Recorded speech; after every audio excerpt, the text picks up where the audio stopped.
الرحمن الرحیم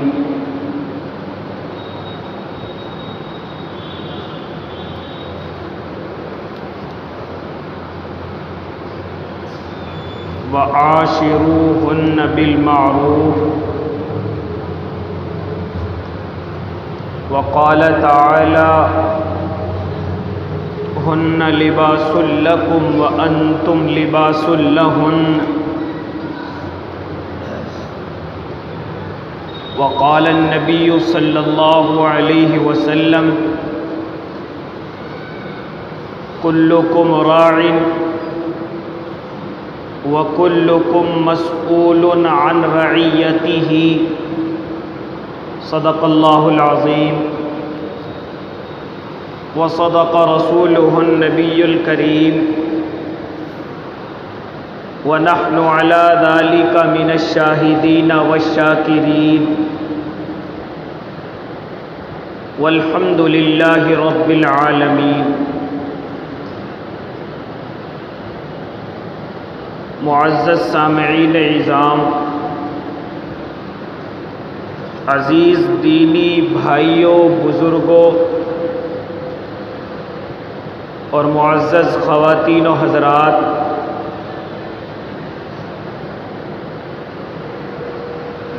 بات دراصل چل یہ رہی ہے کہ آج ہمارا ماحول کافی تبدیل ہوتا چلا جا رہا ہے. حالانکہ یہ ماحول تبدیل نہ ہونا چاہیے تھا، کیونکہ اللہ رب العزت نے ہمیں ایسے اصول دیے ہیں، خاندانی اعتبار سے، گھریلو اعتبار سے، میاں اور بیوی کے تعلق کے اعتبار سے اللہ نے ایسے اصول دیے ہیں کہ دوسرے مذاہب میں ایسے اصول نہیں ملتے، نظر نہیں آتے. قرآن کریم کے اسلوب کو ذرا دھیان سے پڑھیے، مطالعہ کیجئے تو آپ کو قرآن کریم کے اندر یہ بات نظر آئے گی کہ اللہ نے اپنے احکام نازل کیے، لیکن ان کی وضاحت بھی ضروری نہ سمجھی، ان کو کھول کھول کر کے بیان کرنا ضروری نہ سمجھا. لیکن جب قرآن کریم کے اندر بات یہ آئی کہ گھروں کے نظام کیسے ہوں، عورت اور شوہر کے تعلق کیسے ہوں، تو اللہ رب العزت نے قرآن کریم کے اندر ہی کھول کھول کر کے بیان فرمائے ہیں. بڑی بڑی آیتیں نازل فرمائی ہیں، بڑی بڑی صورتیں نازل فرمائی ہیں. آپ ذرا اندازہ لگائیے، اللہ رب العزت نے قرآن کریم کے اندر نہ جانے کتنی جگہ، تقریباً 84 جگہ پر اللہ رب العزت نے نماز کا حکم دیا، اسی کے ساتھ ساتھ زکوٰۃ کا بھی حکم اتنی ہی جگہ پر دیا. لیکن پورے قرآن کریم کے اندر آپ کو یہ نظر نہیں آئے گا کہ نماز پڑھنی کیسے ہے، نماز کے واجبات کیا ہیں، نماز کے فرض کیا ہیں، پڑھنی کیسے ہے، رکوع کیسے کرنا ہے، سجدہ کیسے کرنا ہے، کہیں پر نظر نہیں آئے گا. لیکن جب بات آئی بیوی سے تعلقات کی، شوہر سے تعلقات کی، خاندان سے پیار اور محبت کی، پڑوسیوں سے حقوق کی، تو اللہ رب العزت نے کھول کھول کر کے بیان فرمایا ہے. وَعَاشِرُوهُنَّ بِالْمَعْرُوفِ، اپنی عورتوں کے ساتھ حسن سلوک کرو. اور پچھلے ہفتے میں نے آپ کو بتلایا کہ عورت کو سمجھانے کا طریقہ واللاتی تخافون نشوزہن فعظوہن واہجروہن، کیا بتلایا؟ پہلے سمجھاؤ، بستر الگ کر لو، واہجروہن فی المضاجع، بستر کو الگ کر لو، وَضْرِبُوهُنَّ، نہیں مانتی ہلکی سی پٹائی کر دو۔ کیا ضرورت تھی ان چیزوں کی؟ حالانکہ نماز کو کہیں طریقہ نہیں بتلایا، زکوٰۃ کو نازل کیا، لیکن کہیں پر نہیں ہے کہ کتنی زکوٰۃ دینی ہے، چاندی کی کتنی زکوٰۃ ہے، سونے کی کتنی زکوٰۃ ہے، پورے قرآن میں کہیں نہیں ملے گا۔ اس کو میرے نبی نے اپنی حدیثوں کے ذریعے بتایا، آپ کو نماز کیسے پڑھنی ہے، خود اللہ کے نبی نے کر کے دکھایا، زکوٰۃ کیسے دینی ہے، لیکن جب گھریلو بات آئی تو اللہ رب العزت نے کھول کھول کر کے بیان فرمایا ہے۔ کیوں؟ لیکن پھر بھی میرے اور آپ کے گھروں کے ماحول بدلے ہوئے ہیں۔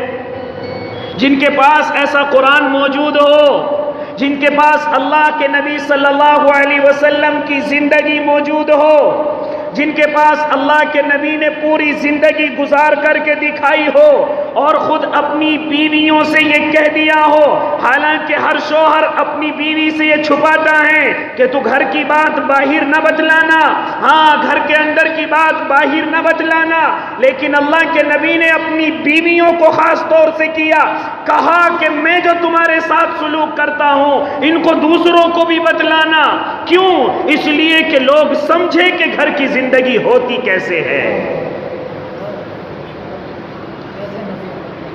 آج کل کے لوگ تو چھپاتے ہیں، بیوی کو مارتے ہیں، ڈانٹتے ہیں، تو نے گھر کی بات پڑوس میں بتا دی، اپنے گھر جا کر کے بتا دی، اپنے بھائی سے بتلا دی، لیکن اللہ کے نبی خاص طور سے حکم دیا کرتے کہ بتلاؤ،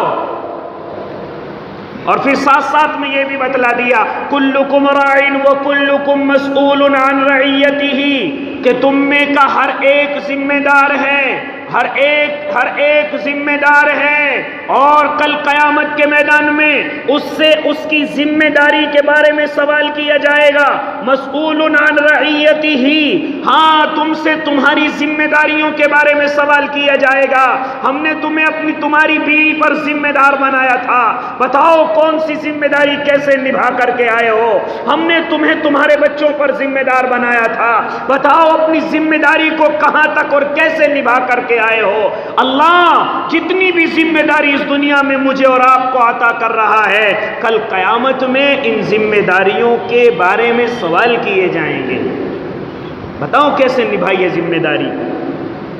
اس لیے معزز سامعین اعظام، لیکن پھر بھی جن کے پاس ایسا قرآن موجود ہو جس میں سارے اصول اور ضوابط بیان فرما دیے گئے ہوں، جس میں گھر کو چلانے کے طریقے، بیوی کو سمجھانے کے منانے کے طریقے، شوہر کو سمجھانے اور منانے کے طریقے، جس میں گھر کی زندگی گزارنے کے سلیقے، جس میں پڑوسیوں کو کس طرح خوش کیا جائے اس کے طریقے، پھر جو بچا کچا تھا اللہ کے نبی صلی اللہ علیہ وسلم نے اپنی حدیثوں کے ذریعے مجھے اور آپ کو سمجھا دیا، لیکن پھر بھی سب سے زیادہ ہمارے اور آپ کے ماحول بگڑے ہوئے ہیں، سب سے زیادہ میرے اور آپ کے گھروں کے نظام خراب ہیں۔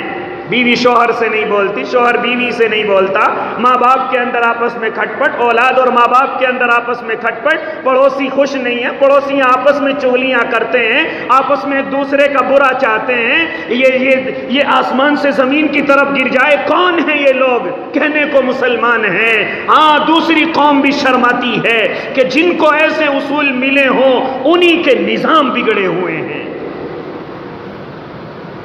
جن کو ایسا قرآن ملا ہو، جن کو ایسی احادیثیں ملی ہوں، اور جس کے نبی نے خود کر کے دکھایا ہو، پھر بھی ان کے نظام بگڑے ہوئے ہیں۔ اس لیے معزز سامعین اعظام، اللہ رب العزت نے جب اس دنیا میں اپنے نبی کو بھیجا ہے، ساتھ ساتھ میں قرآن کریم کو بھی بھیجا ہے، اور پھر اس نبی کو معلم بنا کر کے بھی بھیجا ہے، یعنی جو احکام تم پر نازل ہو رہے ہیں نبی جی کر کے بھی دکھاؤ، پھر میرے نبی نے کر کے بھی دکھائے ہیں، تو کیا مجھ سے اور آپ سے نہیں سوال ہوگا کہ ایسا قرآن تمہارے درمیان میں تھا، پھر بھی گھروں کے نظام تم نے بگاڑ رکھے تھے، ایسا نبی تمہارے درمیان میں تھا، ایسے نبی کی حدیثیں کتابیں تمہارے سامنے تھی، پھر بھی تم نے اپنے گھروں کے اور محلوں کے نظام بگاڑ رکھے تھے؟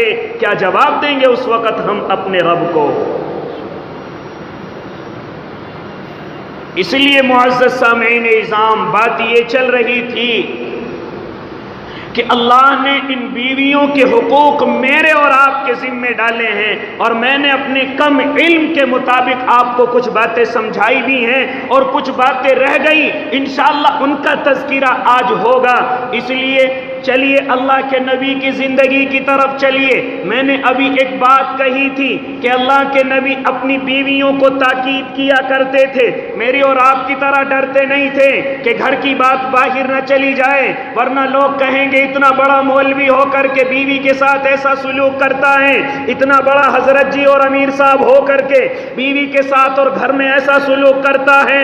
میری اور آپ کی طرح نہیں، بلکہ اللہ کے نبی کہا کرتے تھے کہ دوسروں کو بتلاؤ، اور ہم سے تو ایک بیوی کے حقوق ادا نہیں ہوتے تھے، میرے اور آپ کے آقا کے تو 11 بیویاں تھیں، اور تمام کی تمام میرے آقا کی تعریف کر رہی ہیں، میرے آقا کی تعریف کر رہی ہیں، اور کیوں نہ تعریف ہو، آؤ تمہیں ایک جھلک دکھلاتا چلو۔ اللہ کے نبی صلی اللہ علیہ وسلم جب نبی بنا دیے گئے ہیں اور غار حرا کے اندر اللہ کے نبی پر وحی نازل ہو چکی ہے، اقرأ بسم ربک الذی، میں اس طرف نہیں جانا چاہتا، اللہ کے نبی کانپ رہے ہیں اور پہاڑ سے اتر کر کے آ رہے ہیں، حالانکہ قدم بھی کانپ رہے ہیں، آپ کا پورا بدن کانپ رہا ہے، مارے سردی کے آپ کانپ رہے ہیں، لیکن جیسے ہی گھر کے اندر آئے اور فوراً کہا جملونی، لاؤ میرے کمبل لاؤ، مجھے کوئی موٹی سی چادر لا کر کے دے دو۔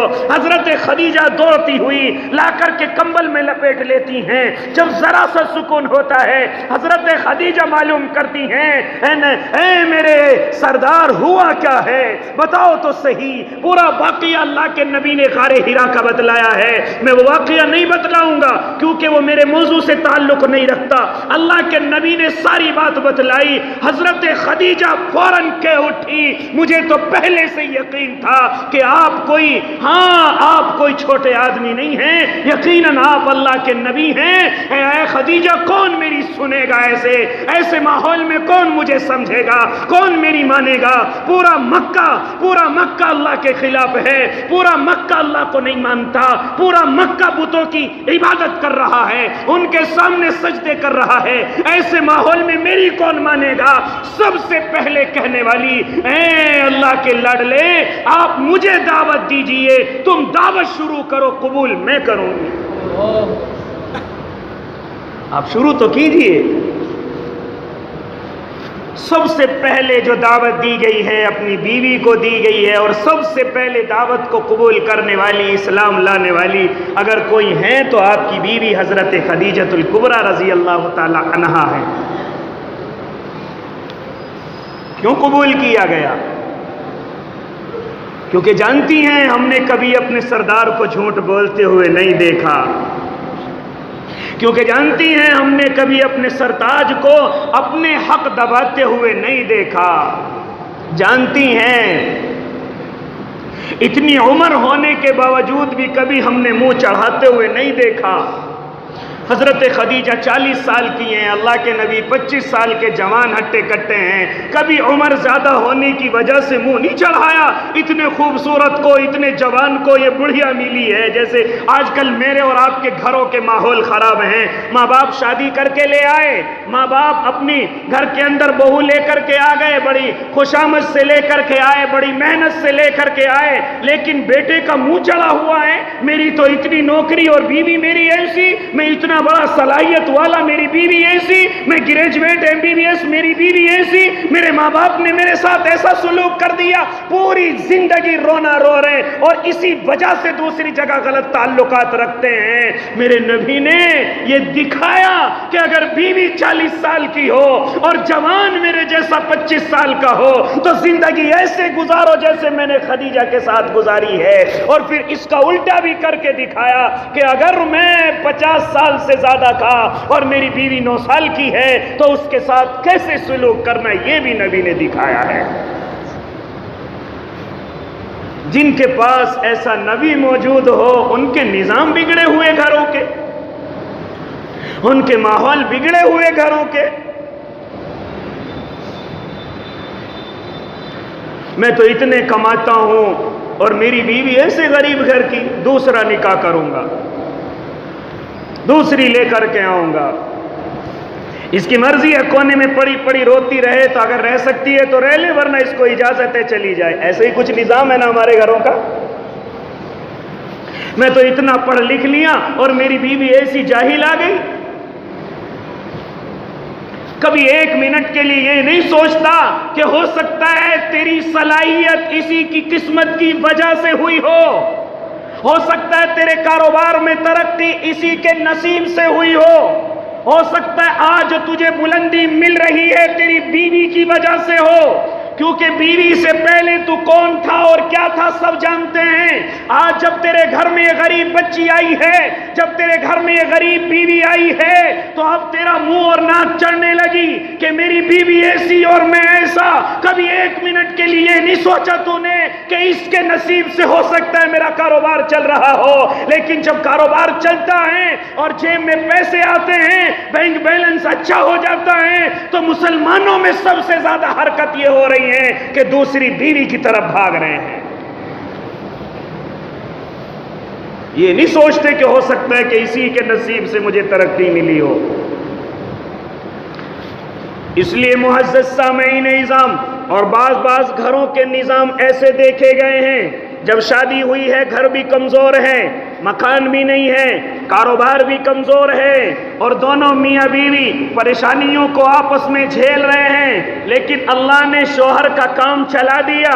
ہاں اب جب کام چلا ہے، کاروبار چلا ہے، تو وہ بیوی جس نے پریشانیوں میں ساتھ دیا تھا، وہ بیوی جس نے کرائے کے مکان میں ساتھ دیا تھا، وہ بیوی جو بیچاری روٹی روزی سوکھی کھا کر کے سو کر کے کبھی تجھے تانے نہ دیے تھے، آج جب تجھے ترقی ملی ہے تو اسی بیوی کی طرف نہیں دیکھتا۔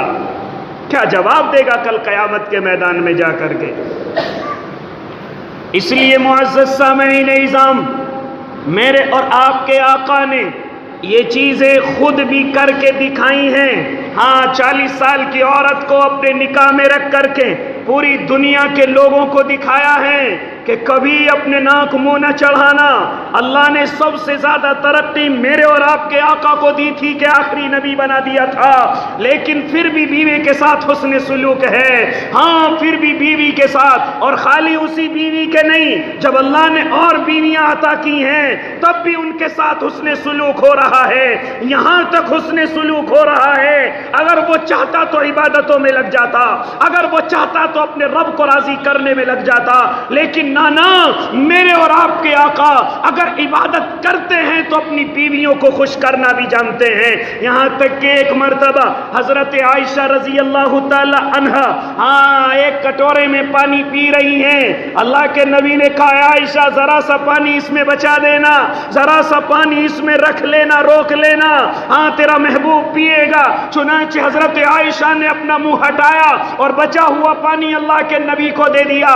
اللہ کے نبی نے کہا اے عائشہ مجھے وہاں سے بتلاؤ جہاں سے تم نے پیا ہے، جہاں پر تمہارے لب مبارک رکھے گئے ہیں، میں وہیں سے اپنے ہونٹوں کو لگا کر اس پانی کو پیوں گا۔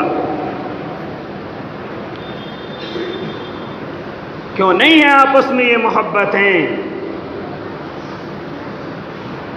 یہ وہی نبی ہے کہ جو اپنی بیوی حضرت عائشہ کے ساتھ دوڑ بھی لگا رہے۔ عائشہ دوڑ لگاؤ گی؟ ہلکی پھلکی ہیں، عمر کم ہے، اللہ کے نبی کی عمر زیادہ ہے، دوڑ کر کے آگے نکل گئی۔ جب اللہ کے نبی، جب حضرت عائشہ تھوڑی سی بڑی ہو گئی تو وزن زیادہ ہو گیا، اللہ کے نبی نے کہا عائشہ دوڑ لگاؤ گی؟ اب اللہ کے نبی آگے نکل گئے تھے کیونکہ عائشہ تھوڑی سی موٹی ہو چکی تھی اماں۔ کہا کہ جب تم جیت گئی تھی اب ہم جیت گئے، دونوں برابر ہو گئے۔ یہ کس کے ساتھ محبت کی باتیں ہو رہی ہیں؟ جن کے ساتھ ہم بولنا بھی پسند نہیں کرتے، گھروں میں چلے جاتے ہیں موبائل سے فرصت نہیں ملتی، گھروں میں چلے جاتے ہیں بیوی سمجھتی ہے کچھ اپنے حال سناؤں گی کچھ اس کے حال سنوں گی، لیکن گھر میں جاتے ہی موبائل ایسا ہاتھ میں آتا ہے کہ نہ اس کے سننے کی ضرورت ہے نہ اپنے بتلانے کی ضرورت ہے۔ بیٹے ادھر پڑے ہوئے موبائل لے کر کے، بیٹیاں ادھر پڑی ہوئی ہیں موبائل لے کر کے، ہاں باپ ادھر پڑا ہوا ہے موبائل لے کر کے، کوئی آپس میں ربط ضبط نہیں ہے، کوئی آپس میں تعلق داری نہیں ہے، کوئی آپس میں حال چال پوچھنے کا وقت نہیں ہے۔ ارے اتنے دن میں باہر سے آیا ہوں، تیری طبیعت ٹھیک ہے؟ ہاں تیرے کوئی پریشانی تو نہیں؟ کوئی ضرورت نہیں ہے۔ اس لیے معزز سامعین اعظام، یہ محبت اگر اپنی بیویوں سے ہو تو یہ دنیا نہیں ہے، خوب اپنے ذہن میں بٹھا لیں، یہ دنیا نہیں ہے بلکہ اس محبت پر ثواب ہے۔ بعض لوگ سمجھتے ہیں کہ بیوی کی محبت دنیا ہے، غافل کرنے والی ہے۔ یاد رکھو بیوی سے وہی محبت کرے گا کہ جس کے اندر تقوی ہوگا، جو متقی اور پرہیزگار ہوگا وہی اپنی بیوی سے زیادہ محبت کرے گا، کیونکہ جو اللہ کی طرف جائے گا، اللہ سے ڈرنے والا ہوگا اور تقوی کی زندگی گزارے گا، وہ اسی زندگی کے اندر اس کو سبق ملے گا کہ یہ بیوی تیرے لیے ذمہ داری میں بھیجی گئی ہے، لہٰذا اس سے محبت کی جائے، اور جس کے اندر تقوی نہیں ہے وہ اپنی بیوی سے محبت نہیں کرے گا۔ ہاں جس کے غلط تعلقات ہیں وہ اپنی بیوی سے محبت نہیں کرے گا، جو دوسروں کے گھروں میں جھانکنا جانتا ہے وہ اپنی بیوی سے محبت نہیں کرے گا۔ بیوی سے محبت تو وہی کرے گا جو متقی اور پرہیزگار ہے، جو متقی اور پرہیزگار ہے۔ ہاں کسی غلطی کی وجہ سے ہو سکتا ہے نفرت ہو جائے، ہو سکتا ہے کسی عیب کی وجہ سے نفرت ہو جائے، وہ بات الگ ہے، فطرت ہے، نفرت ہو سکتی ہے۔ اس لیے معزز سامعین اعظام، اگر محبت ہوگی تو گھر کے کام کاج بھی چلیں گے۔ وہ کیسے چلیں گے؟ آپ جانتے ہیں جب بیوی سے شوہر محبت کرتا ہے تو ظاہر سی بات ہے اس کی چیزوں کی بھی تعریف ہوگی، اس کے بناؤ اور سنگار کی بھی تعریف ہوگی۔ جب وہ اپنا کھانا بنا کر کے شوہر کے سامنے پیش کرے گی تو شوہر اگر متقی اور پرہیزگار ہے، اللہ سے ڈرنے والا ہے، کبھی کھانے میں عیب نہ نکالے گا، کبھی کھانے کی وجہ سے اس کو نہ ڈانٹے گا، کبھی کھانے کی وجہ سے اس پر ظلم نہ کرے گا۔ ہاں آج کل گھروں کے اندر دیکھا گیا ہے ذرا ذرا سے کھانوں کی وجہ سے ہاں اپنی بیویوں پر ظلم ہو رہے ہیں، ان پر ہاتھ اٹھائے جا رہے ہیں۔ ارے یہ کسی کی بیٹی ہے، اگر اس سے کھانا غلط ہو گیا تو سمجھاتا کیوں نہیں؟ ہو سکتا ہے اس پر آج کام زیادہ ہو۔ ارے اللہ کے نبی کا تو طریقہ یہ تھا، جب میرے اور آپ کے آقا کے گھر میں کام زیادہ ہوتا آقا خود اٹھ کر کے آٹا گوندتے تھے۔ اللہ کے نبی کی عمر زیادہ ہے، عائشہ کی عمر کم ہے، ابھی کھانا نہیں جانتی ہیں، آٹا نہیں جانتی ہیں، خود اللہ کے نبی گوند کر کے بتلا رہے آٹا ایسے گوندا جاتا ہے۔ کہاں سے کریں گے یہ مثالیں پیش؟ آج تو منہ سے تعریف بھی نہیں نکلتی، حالانکہ ہماری دنیا کی عورت تعریف کی بھوکی ہوتی ہے، وہ تعریف سے خوش ہوتی ہے، سمجھداری بھی اس کے اندر آتی ہے۔ حضرت مولانا ڈاکٹر عبدالحی رحمت اللہ علیہ لکھنوی اپنی ایک بات نقل فرماتے ہیں کہ ایک میرا مرید ہے، اس نے بڑی خوشامدوں سے میری دعوت کر دی، میں اس کی دعوت کو قبول کر کے اس کے گھر پر چلا گیا۔ چنانچہ گھر پر چلا گیا تو اس کی بیوی نے کھانا بنا کر کے میز پر رکھا، ہم نے وہ کھانا شروع کیا۔ جب ہم کھانے سے فارغ ہو گئے تو میں نے تعریف کی، چونکہ عادت تھی کہ تعریف کی جائے، چنانچہ حضرت والا تعریف کرنے لگے۔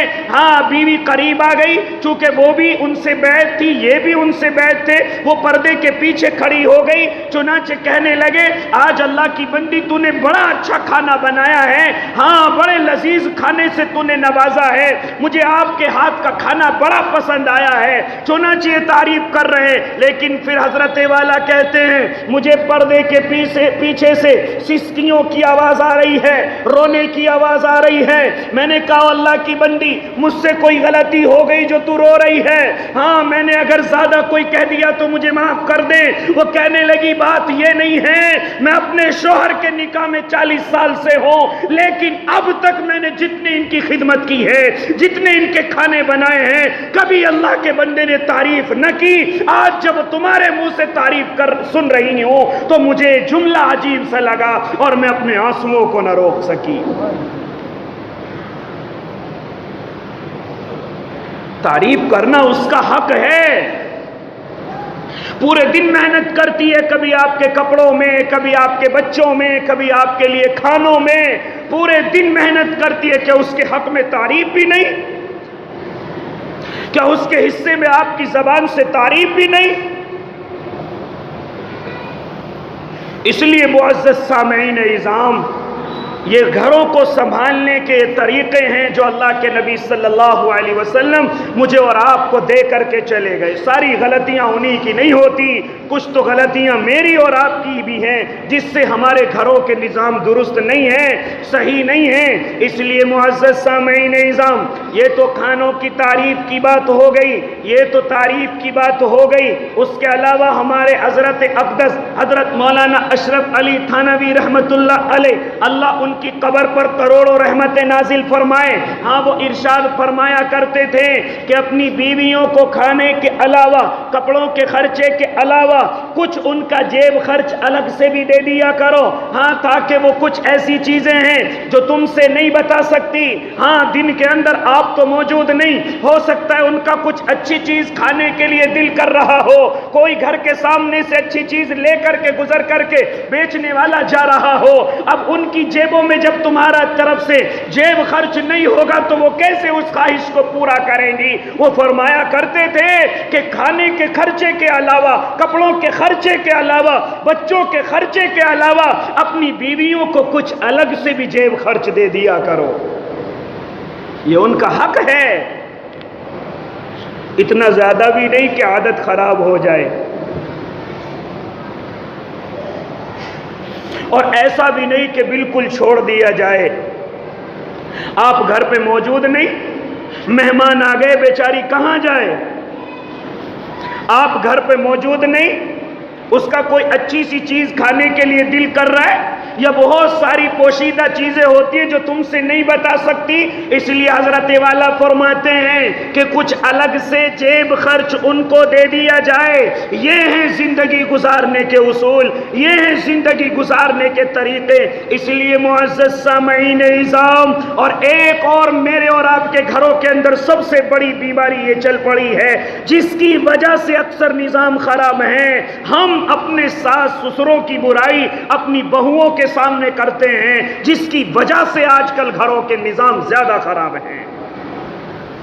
خواہ اس کی ماں کی برائی، خواہ اس کے باپ کی برائی، خواہ کوئی کمی آ گئی اس کے بدائیگی دینے میں یا سامان بھیجنے میں تو اپنی بیوی کے سامنے اپنے ساس کی برائی، اپنی سسر کی برائی کون سن لے گا؟ جب تم اپنے ماں باپ کی برائی نہیں سن سکتے، جب تم اپنے گھر کی برائی نہیں سن سکتے، وہ بچی بھی کسی کی بیٹی ہے اور تم ان کے ماں باپ کی برائی شروع کرتے ہو، ہاں یہ عورت کبھی بھی برداشت نہیں کرے گی۔ جس طریقے سے ماں کی محبت ہماری فطرت ہے، باپ کی محبت ہماری فطرت ہے، ہاں وہ بچی سب کچھ چھوڑ کر کے تیرے لیے آ گئی، اسے بھی اپنی ماں کی یاد آتی ہے، اسے بھی اپنے باپ کی یاد آتی ہے، لیکن تو اس یاد کو پورا برائی سے کرتا ہے۔ اس لیے ہمیشہ یاد رکھیں، ہمیشہ یاد رکھیں، اگر اپنے گھروں کو چلانا ہے تو اپنی بیویوں کے ماں باپ کی برائی نہ کریں۔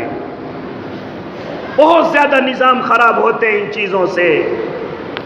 کوئی نہیں سن سکتی اپنے ماں باپ کی برائی، کوئی نہیں سن سکتی اپنی بہنوں اپنے بھائیوں کی برائی، لیکن ہمارے لوگ شوق سے کرتے ہیں۔ دیکھو کیسے جلے گی، دیکھو کیسے اس کو دقت ہوگی، دیکھو اس کی ماں کو برا کہہ دوں گا کیسے دقت ہوگی، دیکھو اس کے بھائی کو برا کہہ دوں گا کیسے چڑ جائے گی۔ ہو اللہ کے بندو، کیوں تکلیف پہنچا رہے ہو، کیوں اس کے دل کو ستا رہے ہو؟ یہ بھی انسان ہے، یہ بھی انسان ہے۔ جس طرح عام مسلمان کے دل کو ستانے پر حرام کا گناہ ہے، دل کو تکلیف پہنچانے پر حرام کا گناہ ہے، اس طرح تم اپنی بیوی کے دل کو تکلیف پہنچاؤ گے، یہ بھی حرام ہے، یہ بھی حرام ہے۔ اس لیے معزز سامعین نظام، جن کو ایسے اصول ملے ہوں کہ قرآن کے اندر اصول بیان کیے گئے ہوں، پھر بچے ہوئے اللہ کے نبی نے آ کر کے بتلائے ہوں، پھر احادیث کے ذریعے اور حجت الوداع کے موقع پر اللہ کے نبی بار بار یہ ارشاد فرما رہے تھے، ہاں اپنی بیویوں کے ساتھ حسن سلوک کرنا، ان کو پریشان نہ کرنا۔ لیکن آج کل یہ سب کچھ چل رہا ہے۔ او اللہ کے بندو، ان گھروں کے نظاموں کو سنبھالو، او اللہ کے لاڈلو، ان گھروں کے نظاموں کو سنبھالو۔ اللہ سوال کرے گا، بتاؤ کہاں تک ذمہ داری نبھائی ہے؟ تمہیں بیویاں بچے دیے گئے تھے، بتاؤ کہاں تک ذمہ داری تم نے سنبھالی ہے؟ اور ان حقوق کے ساتھ ساتھ ایک آخر میں ایک حق اور بیان کرتا چلوں، ایک بات اور بتلاتا چلوں، جن میں آج کل اکثر کوتاہیاں ہو رہی ہیں۔ وہ کوتاہی یہ ہے کہ جو شادی میں مہر طے ہوا تھا، اب تک بعض لوگ اپنی بیویوں کے مہر ادا نہ کر سکے ہیں۔ کون ادا کرے گا اس حق کو؟ کیوں بھولے پڑے ہم اس حق کو؟ یہ مہر واجب ہے، جو طے ہو گیا وہ واجب ہے، ادا کرنا واجب ہے۔ کیوں نہیں ادا کرتے؟ مہر کتنا ہونا چاہیے، کیا ہونا چاہیے، یہ بات الگ کی ہے۔ میں تو بیوی کے حق کی بات کر رہا ہوں۔ سب سے پہلا اور سب سے بڑا حق اس کا یہی ہے کہ اس کو مہر ادا کیا جائے، اس کو مہر دیا جائے۔ تو جتنے بھی ہیں آج کل اس میں آلکس ہو گیا ہے، بوڑھے کے بوڑھے ہو گئے، جوان کے جوان ہوتے جا رہے ہیں، عمر زیادہ ہوتی جا رہی ہے، لیکن بیویوں کے اب تک مہر ادا نہیں کیے گئے ہیں۔ ہاں کتنے زیادہ بند گئے تھے، کتنے کم بندے ہیں وہ تم جانو، لیکن تمہیں یہ حق ادا کرنے ہیں۔ اس لیے آج ارادے کریں کہ جس نے اب تک اپنی بیویوں کا یہ حق مہر ادا نہیں کیا ہے، وہ اس حق کو ادا کیا جائے۔ ہاں اگر زیادہ ہے، ہو سکتا ہو زیادہ ہو، تمہاری کمائی سے زیادہ ہو، سیلری سے زیادہ ہو، یہ نہیں کہ تمہیں ایک ساتھ دینا ہے، اس کے طریقے علماء نے لکھے ہیں، قسطوں میں دے دیے جائے۔ ہاں جو تم پیسہ انہیں دے رہے ہو، آج اگر تم پر 2000 5000 ہے تو 1000 روپے مہینے کے حساب سے دے دیا جائے تاکہ ان کے مہر ادا ہو جائیں اور تم سے یہ واجب ادا ہو جائے۔ ہاں اگر اس سے بھی کہیں زیادہ ہے، تم اپنی بیویوں کے لیے چیزیں ہاں پوری زندگی بنواتے رہتے ہو، انہی میں نیت کر لی جائے اور بتا دیا جائے، لو ہم نے آپ کے لیے گلے کا ہار بنوایا ہے، آپ کے لیے سیمپل وغیرہ بنوائی ہے، لیکن یاد رکھنا جتنے کی یہ بنی ہے اتنے آپ کے مہر سے کم کر دیے جائیں گے۔ اس طرح بھی ادا ہو جائے گا۔ لیکن یہ ان کے لیے ہے۔ آج کل زمینیں تو نام کروا دیتے ہیں، بیویوں کے مکان تو نام کروا دیتے ہیں، چیزیں خوب بناتے ہیں، لیکن مہر کسی کو یاد نہیں رہتا۔ ہمارے ماں باپ نے زیادہ باندھ دیا تھا، امام صاحب نے زیادہ باندھ دیا تھا، اب کیسے دیں؟ ہاں بعض کو تو نکاح پہ سنا گیا ہے، ارے باندھ دو جتنا باندھنا ہے، دینا تو ہے ہی نہیں۔ ارے میرے بھائی تو نے تو اپنی زبان کو کہہ کر کے اندر کر لیا، لیکن یہ بیچارہ جس کا مہر یہ بندہ ہے، ہاں یہ کیسے ادا کرے گا؟ اس لیے جب بند گیا تو اس کو ادا کرنا ہے۔ اس چیز میں میں اور آپ بڑے بھولے بھٹکے پڑے ہیں، نہیں ادا کرتے۔ اس لیے آج سے اس کو اپنے پلے میں باندھ لیا جائے کہ اپنے مہر کو یاد کیا جائے، کتنا مہر ہمارا طے ہوا تھا، وہ کم تھا یا زیادہ تم اس بات کو جانو، لہٰذا اس مہر کو ادا کیا جائے، قسطوں میں ادا کیا جائے، چیزوں میں ادا کیا جائے۔ یا کوئی پلاٹ وغیرہ تم نام کرا رہے ہو، اس کی قیمت اگر اتنی بنتی ہے تو اس میں مہر کی نیت کر لی جائے، ایسے بھی ادا ہو جائے گا۔ لیکن جب تک آپ ادا نہیں کریں گے تب تک آپ کا یہ مہر ادا نہیں ہوگا۔ اس لیے معزز سامعین اعظام، اللہ رب العزت نے میں اور آپ اس زندگی کو ہلکا سمجھتے ہیں، شوہر اور بیوی کی زندگی کو کچھ نہیں سمجھتے، حالانکہ قرآن نے اس زندگی کو کھول کھول کر کے بیان کیا ہے۔ آپ کو خوشی میں کیسے رہنا ہے، آپ کو غمی میں کیسے رہنا ہے، ہاں اگر بات نہیں بنتی تو پھر کیا کرنا ہے، لیکن میں اور آپ ہاں اس چیز پر دھیان نہیں دیتے، ہلکے میں سمجھتے ہیں۔ یاد رکھو کل قیامت کے میدان میں اس بارے میں سوال کیا جائے گا، بتاؤ بیوی کے کتنے حقوق تم نے ادا کیے ہیں، کتنی ذمہ داری تم نے اپنی نبھائی ہیں، بتاؤ تو صحیح۔ جب ہم جواب دیں گے تو اچھی بات ہے، اگر کسی بھی حق میں کمی رہ گئی، آپ نے آیت سنی ہے کوئی شوہر بیوی کا نہ ہوگا، کوئی بیوی شوہر کی نہ ہوگی، اس وقت میں حقوق ایک ایک گن کر کے بیوی بتلائے گی اور ان بدلے میں ہمیں نیکیاں دینی پڑیں گی، نیکیاں دینی پڑیں گی۔ اس لیے ان حقوق کو سمجھو۔